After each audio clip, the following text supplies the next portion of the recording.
నమస్తే మిత్రులారా, నేను మీ శ్రీనివాస్ చౌహాన్ అడ్వకేట్. మిత్రులారా, వారసత్వంగా తల్లిదండ్రులకు వచ్చినటువంటి ఆస్తిలో అన్మ్యారీడ్ అయినటువంటి డాటర్స్, వివాహం కాని కూతుర్లు తమకు వాటా కావాలని వాటా కోరే హక్కు ఉంటుందా? ఒకవేళ వాటా వారికి వస్తే వారి తదనంతరం ఆ ఆస్తి ఎవరికి చెందుతుంది? సో మిత్రులారా, మన దేశంలో హిందూ వారసత్వపు చట్టం 1956 అమలులో ఉన్నది. ఈ చట్టం 2005వ సంవత్సరంలో సవరణ చేయబడింది. ఈ చట్టం ప్రకారంగానే ఆస్తుల సంక్రమణ అనేది జరుగుతూ ఉంటుంది.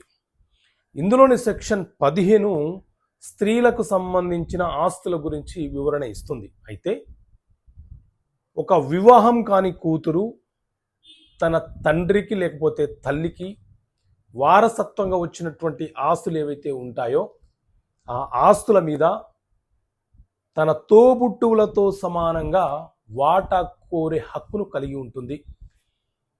ఎందుకంటే ఆ తల్లిదండ్రులకు ఆమెకు రక్త సంబంధం ఉంది కాబట్టి.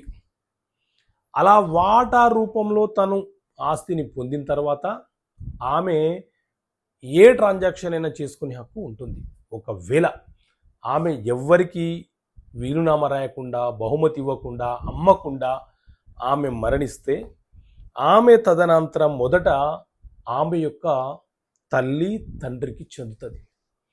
ఈ తల్లిదండ్రులు లేకపోతేనే ఆమె యొక్క తోబుట్టువులు, వారసులు ఎవరైతే ఉన్నారో, అంటే అన్నదమ్ములు, అక్క చెల్లెలు ఎవరైతే ఉన్నారో వారికి సమానంగా ఆమెకు వచ్చిన వాటా ఆమె తదనంతరము చెందుతుంది. ఓకే మిత్రులారా, థ్యాంక్ యూ. జై హింద్.